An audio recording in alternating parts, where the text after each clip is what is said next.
Boa noite a todos. Hoje, 1º de maio de 2026, o Dia do Trabalhador. Estamos iniciando mais um estudo do Livro dos Espíritos. Estudo este promovido pela Cidade Espírita O Breito do Senhor, Curitiba, Paraná.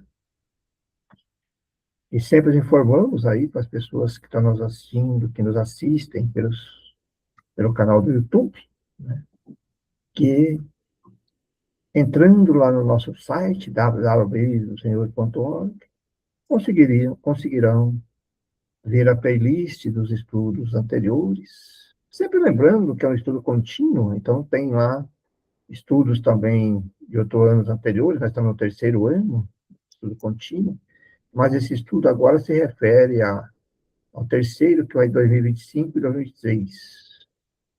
E também no nosso site, poderá encontrar também lá o link para, ou atender às instruções para aquelas pessoas que querem nos acompanhar ao vivo, que puder transmitir ao vivo às 19 horas, às sextas-feiras, horário aqui de Curitiba, né? Então, também encontrarão lá as informações para aqueles que querem participar conosco ao vivo. Todos são bem-vindos. Nós estamos nesse estudo, como eu falei agora, nesse estudo de 2025-26, estamos no estudo número 30. E nós estamos programados, a nossa estudo desta noite, das questões 339 a 391 do Livro dos Espíritos. E nós estamos estudando no capítulo 7º, da segunda parte, que fala da volta do espírito à vida corporal. Hoje nós vamos falar um pouquinho sobre a infância e a simpatia, antipatia terrena. Nos estudos anteriores, nós já vimos os estudos desses itens anteriores ali, que as pessoas que quiserem acompanhar, basta lá assistir os vídeos anteriores, que vai ter todo esse estudo. Recomendo que estude, porque houve bastante, conversamos bastante sobre esse tema, né? Um tema bem interessante, né? Mas hoje nós vamos falar sobre a infância. Esse é um tema assim que chama bastante curiosidade para todos nós, né? Pessoas que acreditam nas reencarnações, nós espíritas, né? Todos aqueles que acreditam nisso, como também outras pessoas sempre têm essas dúvidas disso, né? Da infância, né? Como é a infância, né? Perante a nossa passagem aqui no mundo terreno. Então, na questão 379. É tão desenvolvido quanto de um adulto o espírito que anima o corpo de uma criança? Interessante essa pergunta, né? Pode até ser mais progrediu. Apenas a imperfeição dos órgãos infantis o impede de se manifestar. Obra de conformidade com o instrumento que dispõe. A 380. Abstraindo do obstáculo que a imperfeição dos órgãos opõe à sua livre manifestação, o espírito, uma criancinha, pensa como criança ou como adulto? Desde que se trate da criança, é claro que não estando ainda nela desenvolvidos, não podem os órgãos da inteligência dar toda a intuição própria de um adulto ao espírito que a anima. Este, pois, tem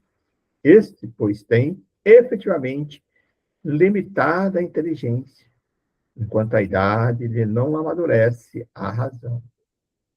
A perturbação que o ato da encarnação produz no espírito não cessa de súbito, por ocasião do nascimento. Só gradualmente se dissipa com o desenvolvimento dos órgãos.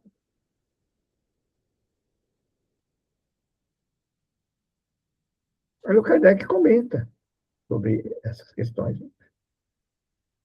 Há um fato de observação que apoia essa resposta.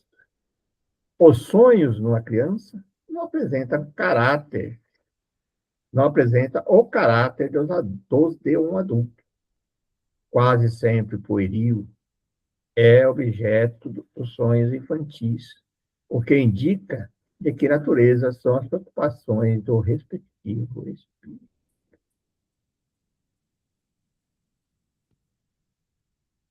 381.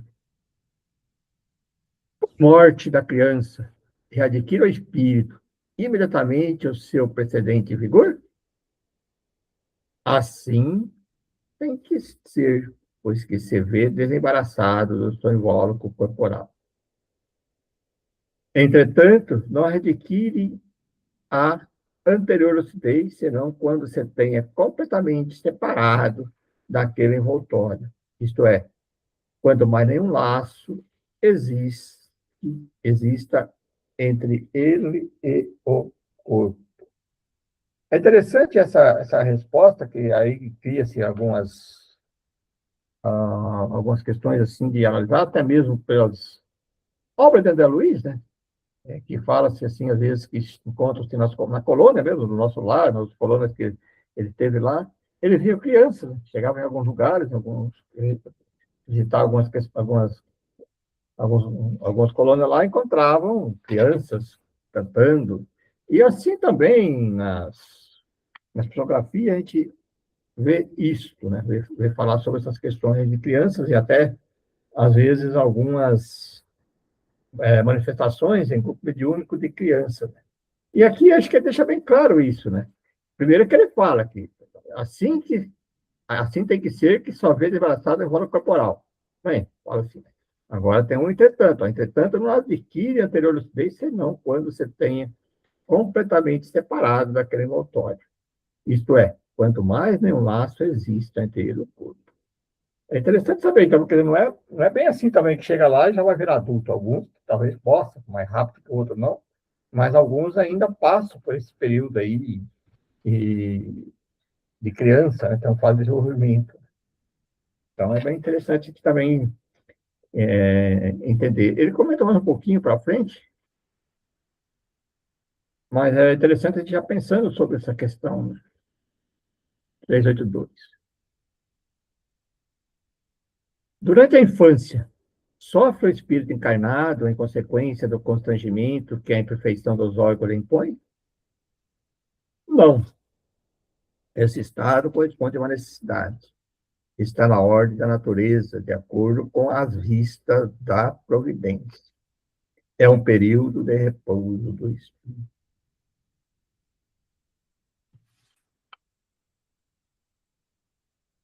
383. Qual para este a utilidade de passar pelo estado da infância?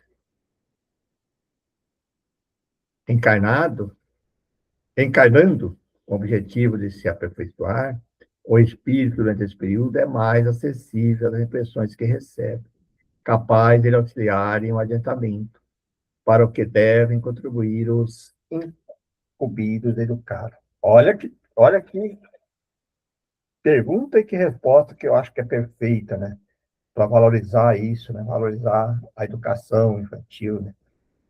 Hoje em dia, infelizmente, existe uma confusão muito grande de instrução com educação, né? Então, a educação é da família, do pai, os conceitos morais.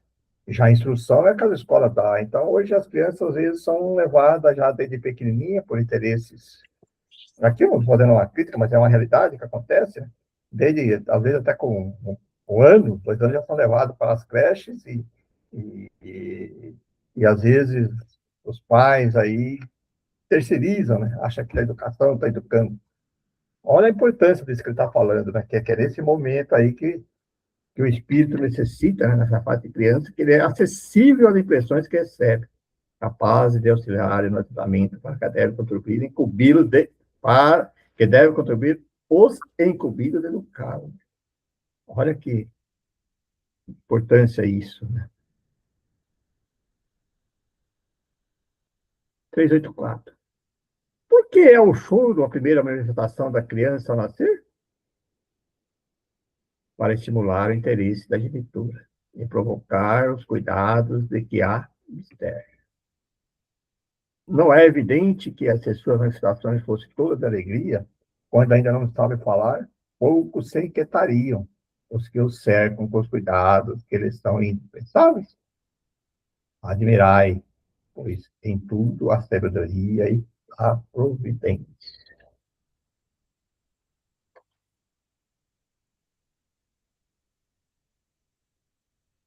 385.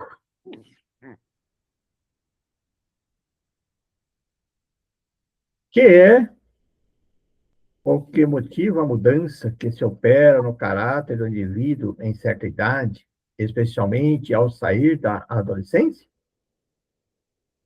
É que o espírito se modifica? É que o espírito retoma a natureza que lhe é própria e se mostra qual era. Não conheceis que a inocência das crianças oculta. Não sabeis que elas são nem o que foram, nem o que serão. Contudo, a afeição lhes tendes as acariciais, como se fossem parcela de vós mesmo, a tal ponto que se considera o amor que a mãe consagra a seus filhos como o maior amor que um ser possa voltar a outro. Onde nasce o meigo afeto, a terna benevolência, que, mesmo estranho, sente por uma criança? Sabeis? Não. Pois bem, vou explicá-lo. As crianças são os seres que Deus manda à nova existência, para que não lhe possam imputar excessiva severidade, dar-lhes ele, Deus, né, todos os aspectos da inocência. Ainda quando se trata de uma criança de maus pendores, cobrem-se-lhes as más ações com a capa da inconsciência. Essa inocência não constitui superioridade real com relação ao que eram antes. Não. É a imagem do que deveria ser, e se não o são, o consequente castigo exclusivamente sobre elas recai. Não foi, todavia, por elas somente que Deus lhe deu esse aspecto de inocência. Foi também, e sobretudo, por seus pais, de cujo amor necessita a fraqueza que as caracteriza. Ora, esse amor se enfraqueceria grandemente à vista de um caráter áspero e intratável, ao passo que, julgando seus filhos bons e dóceis, os pais lhe dedicam toda a afeição e os cercam dos mais minuciosos cuidados. Desde que, porém, os filhos não mais precisam da proteção e assistência que lhes foram dispensados durante 15 ou 20 anos, surge o caráter real e individual em toda a nudez. Conservam-se bons, se eram fundamentalmente bons, mas sempre irisados de matizes que a primeira infância manteve ocultos. Como vedes, os processos de Deus são sempre os melhores. E, quando você tem o coração puro, facilmente eles apreende a explicação. Com efeito, ponderai que nos vossos lares, possivelmente, nascem crianças cujos espíritos vêm de mundos onde contraíram hábitos diferentes dos vossos. E dizei-me, como poderiam estar no vosso meio esses seres trazendo paixões diversas das que nutres, inclinações, gostos, inteiramente opostos aos vossos? Como poderia enfileirar-se entre vós, senão como Deus o determinou, isto é, passando pelo tamiz da infância?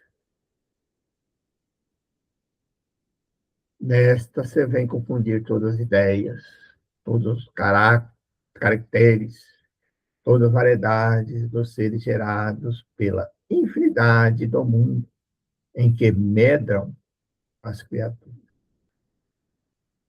E vós mesmos, ao morrerdes, os achareis num estado que é uma espécie de infância entre novos irmãos. Ao volverdes a existência extraterrena, ignoreis os hábitos, os costumes, as relações que se observam nesse mundo para vós novo. Manejareis com dificuldade uma linguagem que não estáis acostumado a falar, linguagem mais vivaz do que o é agora o vosso pensamento. A infância ainda tem outra utilidade. Os espíritos só entram na vida corporal para se aperfeiçoarem, para se melhorarem. A delicadeza da idade infantil os torna brandos, acessíveis aos conselhos da experiência e dos que devam fazê-los progredir. Nessa fase é que eles podem reformar os caracteres e reprimir os maus pendores. Tal o dever que Deus impõe aos pais, missão sagrada, que terão de dar contas. Assim, portanto, a infância não é só útil, necessária, indispensável, mas também consequência natural das leis que Deus estabeleceu e que regem o universo. Interessante esse ponto, né? Muito. Se vocês quiserem comentar um pouquinho agora sobre isso, antes de entrar em outros temas, é bem interessante. Eu queria colocar aqui, partilhar com vocês a importância, né, da presença dos pais e do engajamento dos pais na educação, como você falou no começo aqui, Pereda, porque na infância, né, o, o, a parte física em desenvolvimento, principalmente a parte relativa à inteligência, né, ela se encontra em desenvolvimento, mas a questão espiritual já está ali pronta para se manifestar em algum momento. Só não se manifesta na maioria das crianças, né, pequenas, porque ainda não encontra dentro da matéria os meios necessários para que possa se manifestar de forma plena, digamos aqui, assim. E o quanto é importante na educação se aproveitar, a educação sendo aproveitada nessa fase, para tentar ir moldando dentro dos princípios da moral, da ética, né, do bom relacionamento, a questão do caminhar, do desenvolvimento desse espírito. E isso vai, certamente, penso eu aqui, para discutir com vocês, fazer com que, durante esse processo evolutivo, né, do espírito, na fase mais difícil, talvez, para as famílias, né, e para o próprio espírito, que é a questão dessa fase que a gente fala, isso é coisa da adolescência, isso depois passa, que é o momento em que o adolescente, né, ele passa a exercer um pouco mais do arbítrio, e se ele vem, né, de uma boa educação, certamente as questões, né, do espírito tenha de provas e de expiações para cumprir, né, nessa vida, elas possam ser exercidas dentro de um arbítrio que tenda mais para a situação do lado bom, né? Então, penso eu aqui que a importância da educação nessa fase, ela é fundamental para que, né, o indivíduo, o espírito, né, possa evoluir dentro da vida, enfim, de uma forma mais amadurecida no sentido geral, né, e dentro de um progresso natural, que é o que, de repente, né, todos nós viemos aqui para cumprir dentro da situação do ser bom, né, da questão do bem. É interessante que você colocou aí, inclusive essa última frase, essa última parágrafozinho aqui, ele fala bem claro sobre isso, né, que é necessário e indispensável. Né? Você vê, faz parte da lei divina, né, de Deus, a lei natural, né, mas você imagina assim que ali ele fala da responsabilidade dos pais, mas é porque às vezes existe alguma linha de algumas famílias que acham assim que não, que quando é criança não querem, por exemplo, reprimir algumas coisas, até questões de aptidões sexuais, não sei o quê, de religião, que não sei o quê. Pô, mas peraí, é naquele momento ali que o espírito precisa, né? Ele está colocando bem claro ali, que é onde que ele está suscetível de aceitar pelos exemplos, pelo que ele está sentindo a criança ali, que ele está sendo moldado, né? Então você vai perder toda essa oportunidade de esperar quando ele chegar aos 18 anos para ele decidir. Você imagina, você perdeu tudo o texto está dizendo, que essas questões ligadas às questões morais, que a gente colocou, né? Que a parte das pertence a quem está educando, o pai, né? Então, a importância disso, né? Como que isso é tão grandioso, né? Como é que é perfeito isso? A justiça divina é tão perfeita que dá esse período, né? Porque a oportunidade, mesmo que o espírito vem com todos os males, mais de maldade, de todos os teus vícios, defeitos, ele tem esse período da infância onde que ele pode ser moldado, né? Que ele pode ser, pelo menos, digamos que ele vai ser modificado, mas ele pode ser influenciado a mudar, né?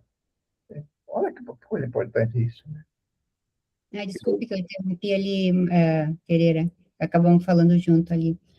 Mas eu ia comentar, você acabou de comentar algo que eu ia enfatizar aqui, o que é mais interessante dentro dessa lógica, Paulo, que você falou aí, é o que não é lógico que a gente vê, que não é o que a gente, né, vê, o que deveria ser, na verdade, pela providência divina, as crianças iriam, então, evoluir dentro de uma educação que fosse moralmente boa, e aí, como falou ali mesmo nas perguntas e respostas, a gente viu que muitas vezes pode não acontecer isso, ou seja, chega um determinado momento, qual ela começa a ter mais independência, que isso depende muito do espírito da pessoa em si, né, do adolescente, do pré-adolescente, enfim, que, independente da educação, ele começa a demonstrar as más tendências, vamos supor, né,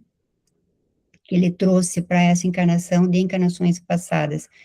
Então, por mais que aí, sim, ainda se continue uma luta da família para continuar educando e mostrar o caminho correto, eu vejo pela experiência que muitas vezes nem isso consegue segurar o espírito por causa dessas questões muito intrínsecas espirituais as quais ele vem. E aí ele realmente não consegue, e ainda, em algumas situações, ainda assim, não consegue superar e se moldar para uma característica de um espírito bom, porque realmente a gente vê que muitos adultos, né, dentro de famílias que você conhece, que são famílias boas, que são famílias corretas, moralmente corretas, existem alguns membros da família, vamos supor, que se desviam do caminho e não conseguem seguir o mesmo caminho. Então, é interessante que, por mais que tenha até essa questão, né, da prova dos pais, com essa questão da educação, muitas vezes nem isso consegue moldar esse espírito, porque tamanha resistência, aí uma coisa que a gente não tem como explicar, mas isso é uma questão que pode acontecer. E também o contrário, né, gente, que às vezes os pais mesmos falham, né, e falham feio, que a gente também tem experiências.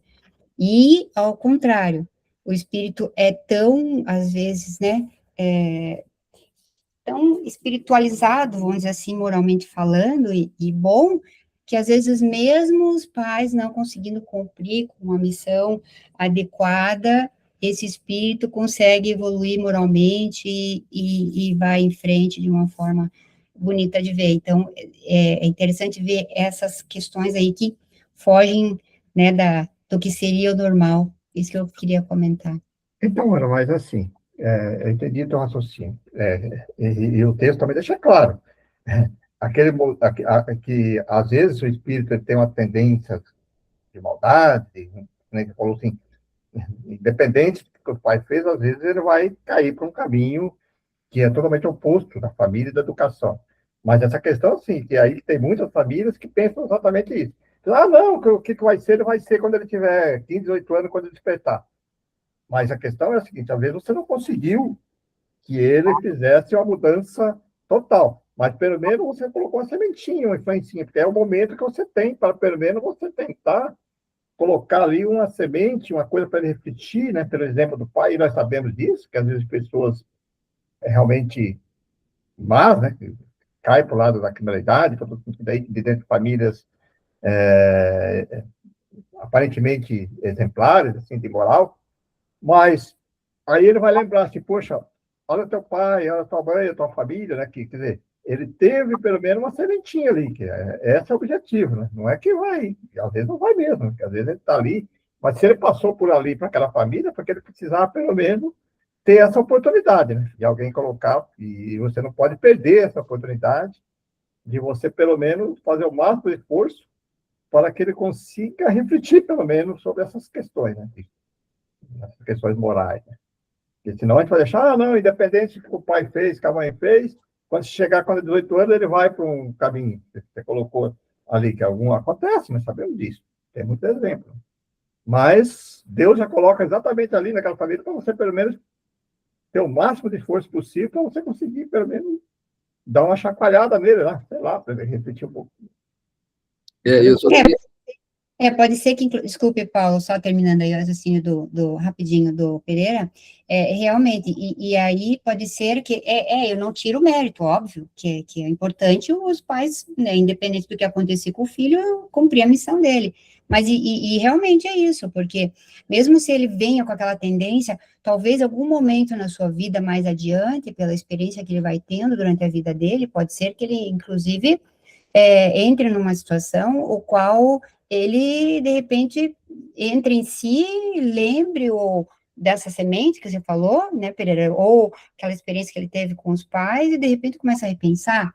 Pode ser que em algum outro momento, o momento dele ainda não chegou naquele momento, né, de, sei lá, adolescente ou jovem, mas depois um pouco mais maduro, pode ser que ele tome essa consciência e aquilo tudo que os pais proporcionaram não seria em vão. Então, Nunca aí vão, né?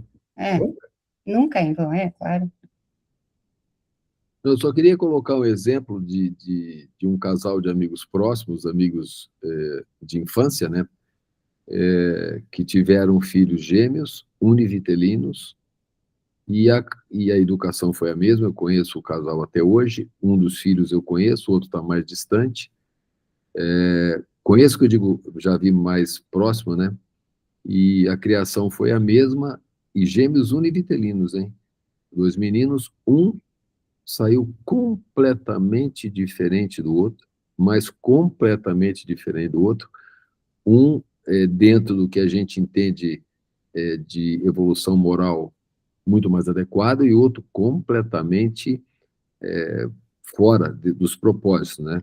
Ao final, né, esse que saiu mais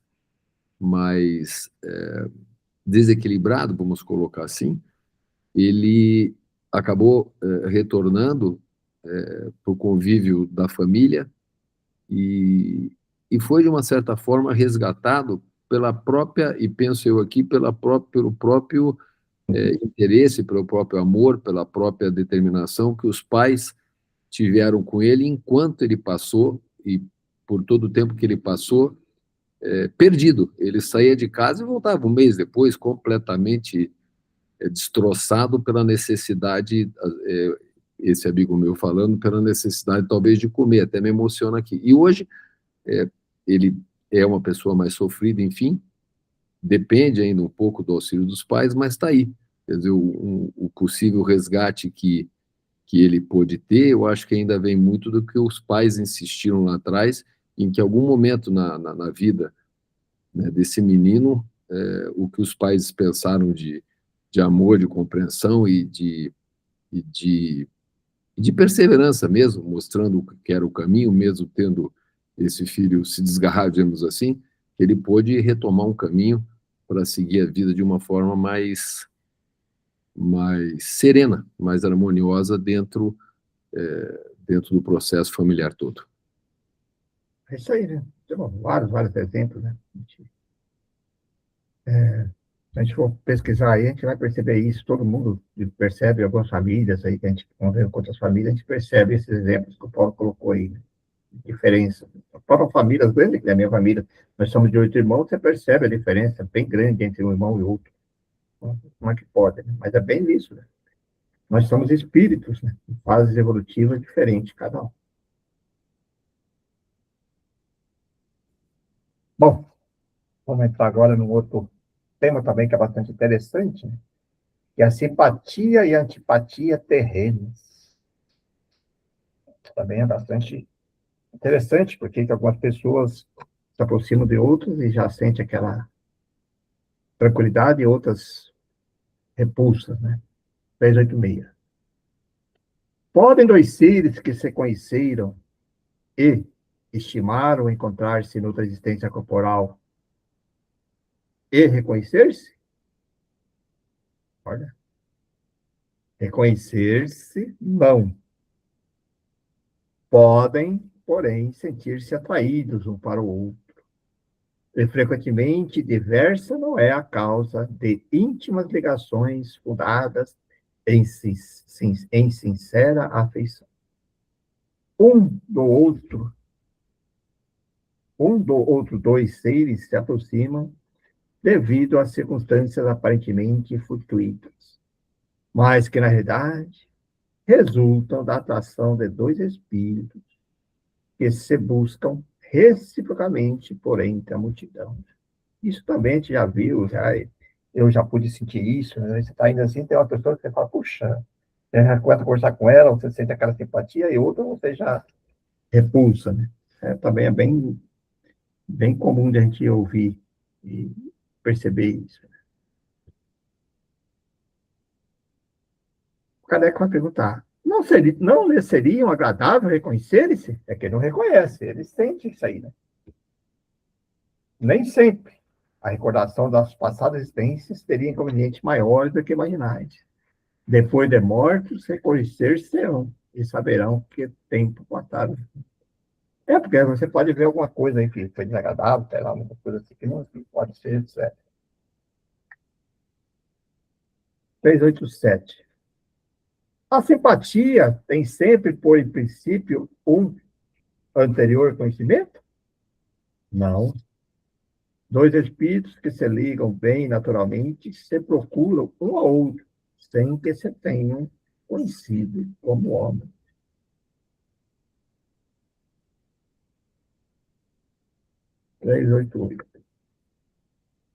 Os encontros que costumam dar-se de algumas pessoas e que comumente se atribuem ao acaso, não seria efeito de uma certa relação de simpatia? Entre os seres pensantes, há ligação que ainda não conheceis. O magnetismo é o piloto da ciência, que mais tarde compreendereis melhor. Olha só que resposta. É uma coisa que a gente não entende ainda, né? 389. Agora vai ao contrário, né? A repulsão instintiva que se experimenta por algumas pessoas, de onde se origina? São os espíritos antipáticos, que se adivinham e reconhecem sem se falar. Isso também é comum também.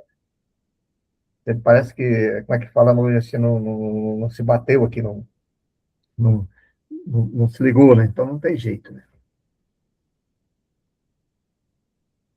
390. A antipatia instintiva é sempre sinal de natureza má? Se não se simpatizarem um com o outro, não se segue que dois espíritos sejam necessariamente maus. É interessante. A antipatia entre eles pode levar à diversidade do modo de pensar. A proporção, porém, que se for elevado, essa divergência irá desaparecendo e a antipatia deixará de existir.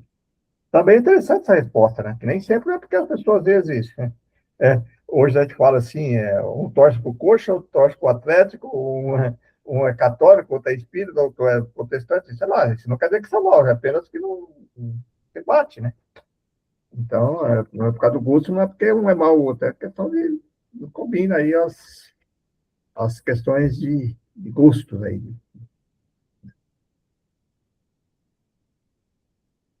Pode falar. Desculpa, eu só ia falar assim, que quando vocês querem falar, vocês falam, porque eu não estou vendo o sinal de...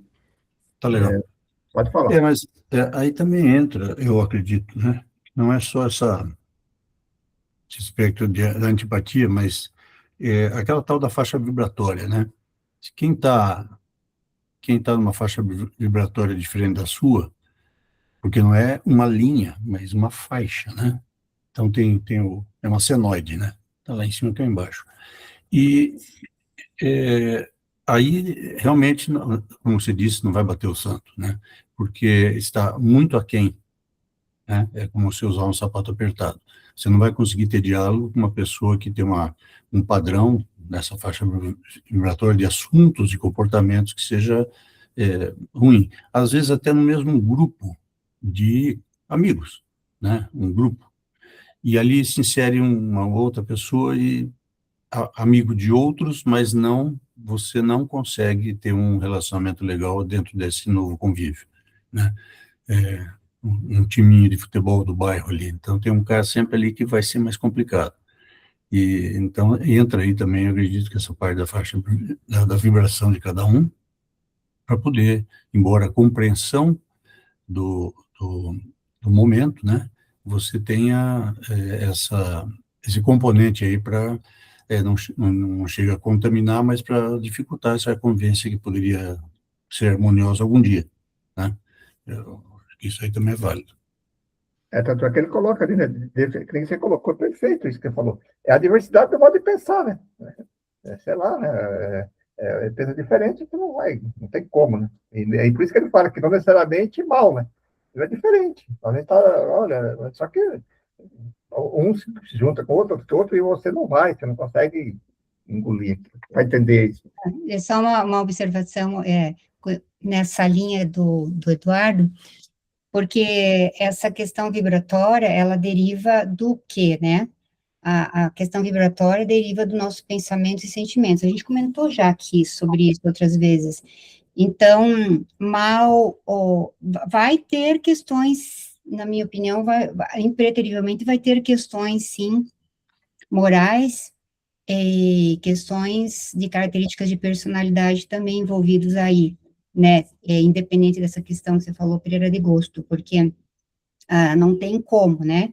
Ou você tem sentimentos e pensamentos que irão vibrar no bem, vamos supor assim, pensamento, pessoa positiva, né? Pessoa que normalmente tem uma vida mais regrada, mais equilibrada por si só, já é assim por si só, tem os pensamentos elevados, que a gente sabe quais são, evita as más tendências, enfim, que a gente já sabe, né? Aquelas questões que a gente trabalha, enfim, e trabalha para isso.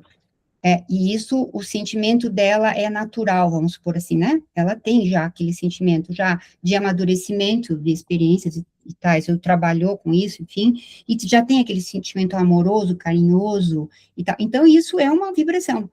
Então, realmente, isso, né, vai sintonizar ou vai se afinizar com as mesmas vibrações de outras pessoas que têm esse mesmo sentimento e pensamento. E aí, sim, o que é o oposto, né? Uma vibração diferente. Aquela, então, que é o oposto, né?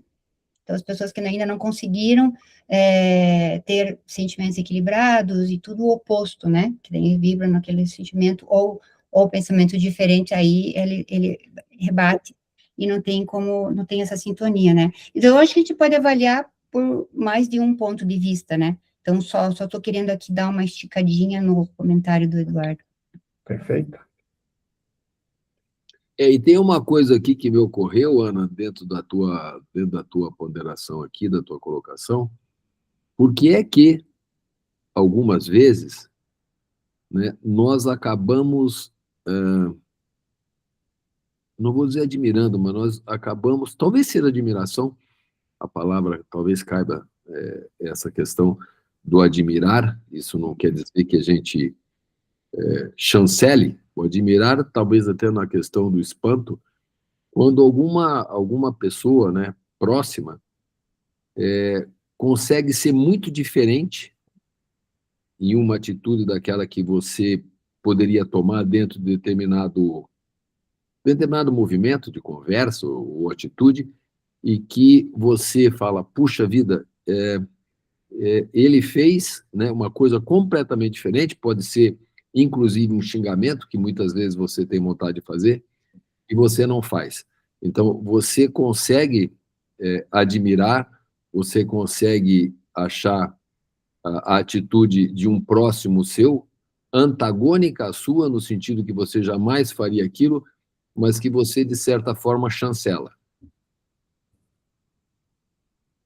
A gente vê essa questão que você falou aí, que você quer ver que é muito fácil a gente perceber assim, e às vezes a gente eu mesmo fico pensando assim, poxa, como que uma pessoa pode... A idolatria por alguns certos ídolos aí, né, seja no futebol, por exemplo, então você vê assim, mas, poxa, como é que pode, né? Ficam multidões, né? De cantores e outras, né? As pessoas chegam lá, e vai, todo mundo, você fica, às vezes, você fala, como é que, né? E às vezes você percebe assim que aquela pessoa, ou aquele artista, ou aquele atleta, que seja de futebol, você fala, poxa, mas... E atrai. É exatamente essa que você está falando, né? Porque, sei lá, ele vê alguma coisa que ele vê uma coisa nele que ele gostaria de ser, ele extrapola para aquilo, né? Então, você percebe isso também. Então, pô, como é que pode, né? Mas eu não digo naquilo que você gostaria de ser, eu digo, às vezes, um exemplo simples. Você está numa conversa de amigos, e com amigos dos seus amigos, e algum desse grupo fala alguma coisa que vai contrário totalmente ao que você tem como uma questão até de moral, por exemplo, e isso acontece, e você não fala nada, e alguém do grupo, tá, fala para essa pessoa, por exemplo, cala a boca, você está falando uma baita besteira, saia daqui, não sei o que, ele tem uma atitude, às vezes, impulsiva, e que você pense em um determinado momento, porque isso não é uma questão de antagonismo, né, de uma questão de antipatia, isso é uma questão de empatia, até diria, com uma atitude que foi contrária àquilo que você deixou de fazer por uma questão moral sua, mas que você acaba endossando. Entendi. Perfeito, isso também, né? Essa é a vida como ela é. Mas, Paulo, deixa eu ver se eu entendi. Endossando porque você não se manifestou, não colocou a tua forma de pensar, não contrariou, é isso? Não, porque dentro da tua noção de valor, de educação, de moral, no sentido de você estar reunido com pessoas diferentes, com pessoas que têm outros valores, você escuta, você não se manifesta, tá? Porque você vai ser educado, digamos, dentro do grupo, e uma pessoa do mesmo grupo, tá, toma uma atitude completamente diferente daquela que você não tomaria, jamais tomaria, e você vai pensar assim, exemplo, aconteceu recentemente, poxa, ainda bem que o fulano teve essa atitude, que era uma atitude que talvez eu tomaria, mas que eu não me permiti por uma questão de educação. Mas daí, então, agora eu entendi. Aí eu concordo com você, não se manifestar. Porque aí entra a questão de inteligência emocional, meu filho. Porque aí Não é porque você é contra o que ele falou que você vai sair se defendendo e gritando e falando, não é assim, assim, assado. Tem situações e situações. A gente tem que usar a inteligência emocional de saber quando você tem que se manifestar nesse sentido e quando você não deve se manifestar. Então, muito provavelmente, o teu colega que se exaltou, na minha opinião, ele está errado. Na minha opinião, eu não faria isso.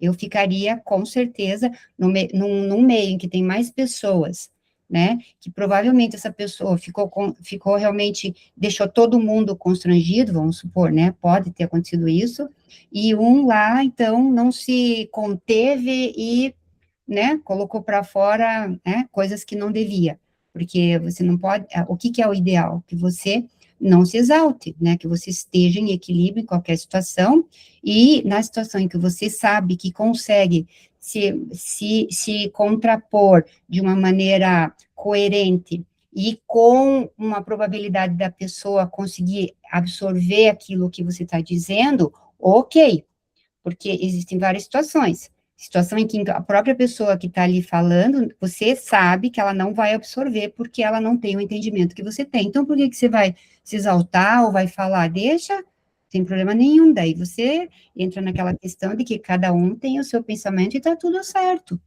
Entende? Então, aí eu acho que entra a questão da inteligência emocional, de você saber exatamente quando você pode se manifestar, né, colocar o pensamento, ajudar, sempre no sentido de ajudar, de auxiliar, de ensinar, às vezes, mas você tem que estar bem ciente de que você vai fazer isso quando for coerente. Nesse caso, pela situação que você falou, você deveria ter ficado como você fez, quieto, porque, pelo que eu entendi, não ia adiantar, você ia se exaltar, e toda vez que alguém se exalta, você sabe que nunca vai gerar uma energia boa.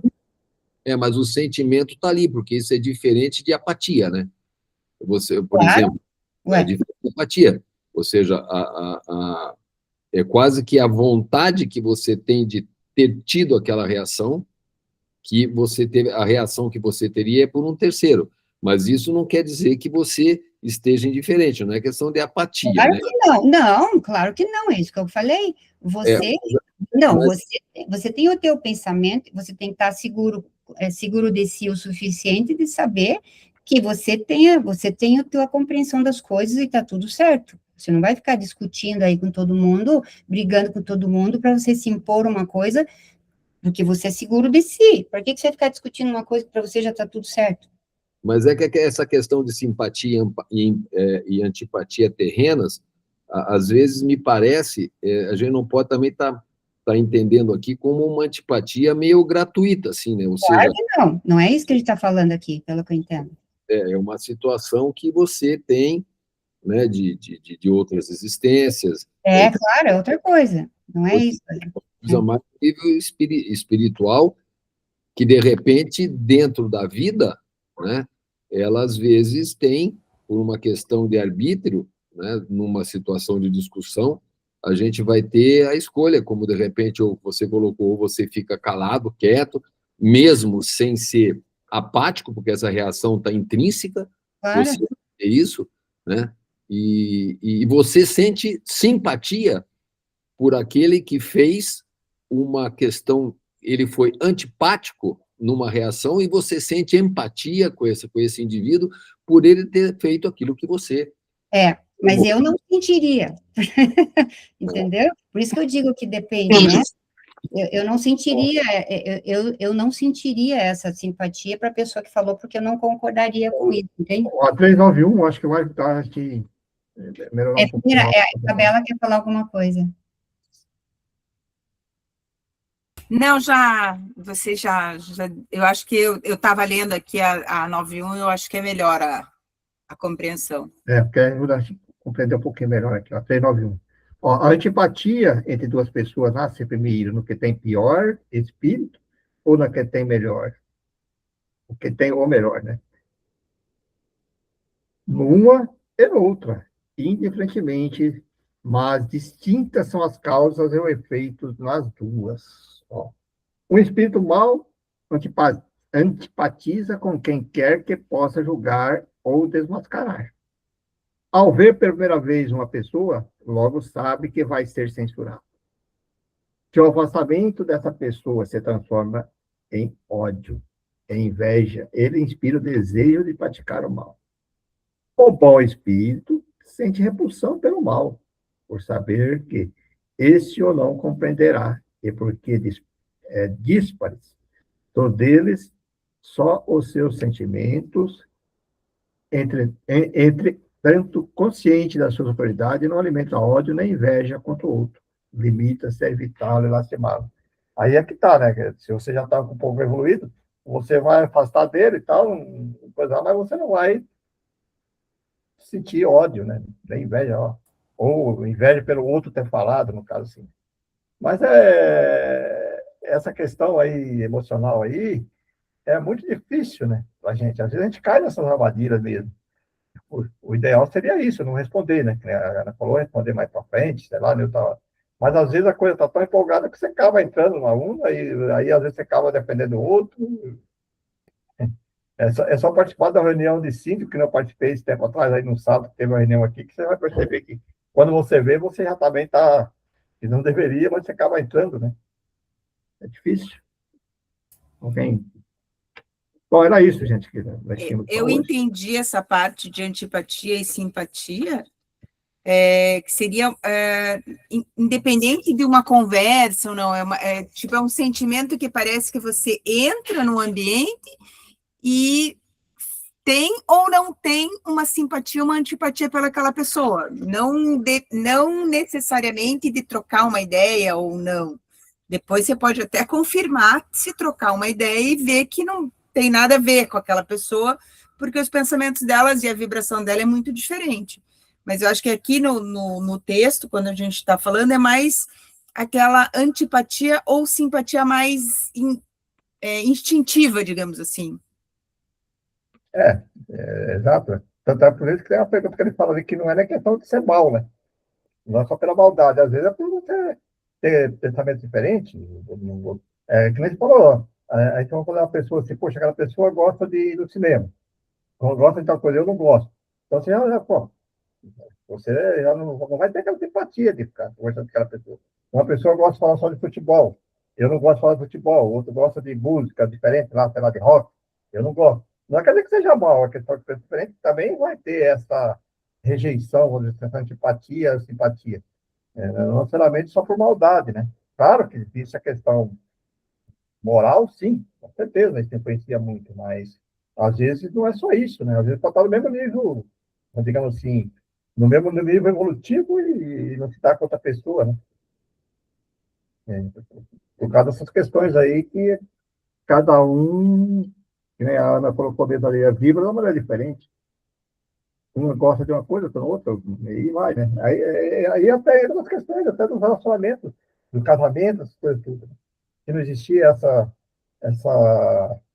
simpatia, como é que você vai ter um relacionamento com uma pessoa totalmente diferente? Às vezes dá certo por outro motivo qualquer mais. Tem que ter pelo menos um mínimo de coisa de gostos iguais, senão se tiver iguais, senão não ter condições de conviver. Bom, gente, tá aí. Bem-vindo, Marcelo, está começando conosco isso hoje. que eu ia falar aí, ó, Marcelo. Oi, Marcelo. Pode falar, Marcelo, porque ninguém sabe mais que ninguém, não. Nós apenas estamos colocando as ideias. Pode colocar a sua opinião, falar, eu não concordo com vocês. Boa noite, tudo bem? Tudo bem. Eu vou falar. Eu acho assim que essa questão de uma antipatia ou simpatia gratuita, né? No primeiro momento, quando a gente acaba de conhecer uma pessoa, eu acho que daí tem a ver realmente, né, com as vidas aí passadas, né? Porque é tão instantânea, né? Quantas vezes a gente conhece, a gente brinca assim, ou quando a gente não gostou, né? Meu santo não bateu com daquela pessoa, né? E ela não fez nada para você, né? Então, eu acredito muito que tem a ver com vidas passadas, sim, quando ocorre isso, né? Agora, a questão de gosto, de você não ter afinidades, né? Assim, porque um gosta de rock, outro gosta de música sertaneja e tal, isso é de menos, né? Porque às vezes você pode encontrar outras afinidades que aquela pessoa, né? Nem meus amigos não gostam. Todos os meus amigos não têm o mesmo gosto musical que eu, por exemplo, né? E eles são meus amigos, né? Eu gosto deles. Então, eu acho que a questão mais assim da divergência é realmente mesmo da faixa vibratória, né, da questão de moral, de princípios, que daí realmente não casa, daí fica difícil você conviver com uma pessoa muito diferente nesse sentido, né? Ah, sim, perfeito. Eu concordo com você. No primeiro momento, sim, né? A questão. Às vezes também tem esse outro lado aí, mas é só acima de. Porque tem gente que. Eu concordo com você, assim, por exemplo, eu também tenho. Eu torço para o Atlético e tenho o pessoal que está na empresa lá que estão no coach, e eu convivo bem com ele, mas tem pessoas que não. Isso que não dá, por isso que ele fala. Que às vezes não é, às vezes para isso, para algumas pessoas, isso é um fator terrível. Para mim não é, para você não é, e para muitas pessoas, que eu acho que deveria ser, para pessoas que estão assim, não deveria ser. Mas para algumas pessoas é. Hoje você vê para a questão política, né? Hoje essa polaridade que existe aí de um não tolera um por causa da direita, da esquerda, não sei o que. Bom, não deveria existir isso, mas existe. Né? Isso é esse sentido que eu estou dizendo. Para nós, espíritos, para nós que temos um certo grau assim, de evolutivo, isso não deveria ser um fator de rejeição, de antipatia e simpatia, mas, infelizmente, existe isso, né? Sabemos, né? Para algumas pessoas, né? Então, varia muito de pessoa para pessoa, né?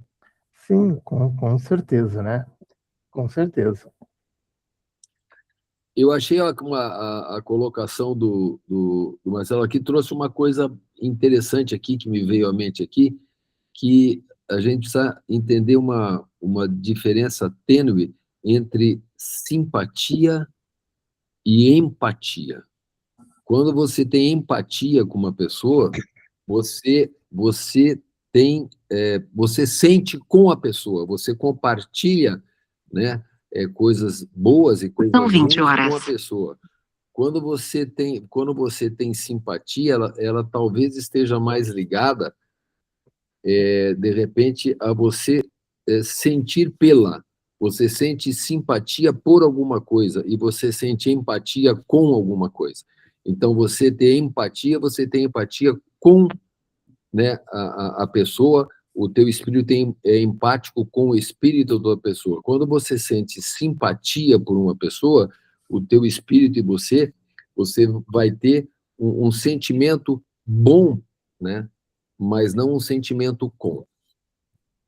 Perfeito. Isso aí.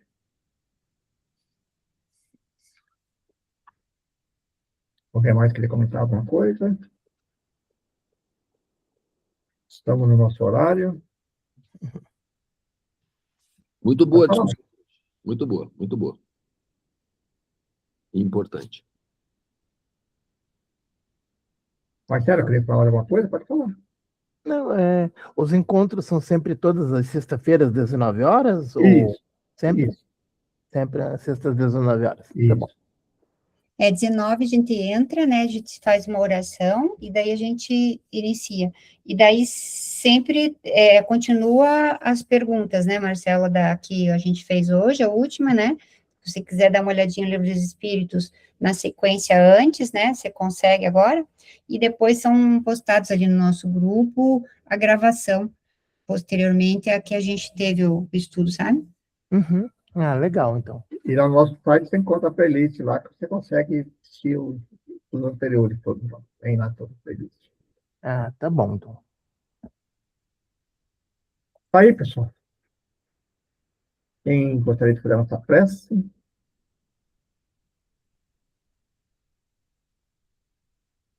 Paulo, você está de castigo, que você não estava aqui na estudo passado, então você vai ter que fazer oração hoje. De novo? Meu Deus! Ou você está de castigo sempre, ou fazer o quê? Ela acabou de afirmar que fazer a oração é uma penitência, vocês ouviram, né? Marcelo, é assim, ó, toda vez que você pede oração, fica aquele silêncio mortal. Ninguém quer se habilitar. Viu, Marcelo? Não pode faltar nenhuma reunião que vem. Entendi, senão tem que pagar, tem que pagar. As pautas ou número de orações aí tem que fazer. 3 Pai Nosso, 5 Ave Maria. Mas sempre é bom. Então vamos nos concentrar aqui, elevar o nosso pensamento e vamos primeiramente agradecer por mais essa semana que termina, agradecer por tudo que nós podemos conquistar, né, durante essa semana.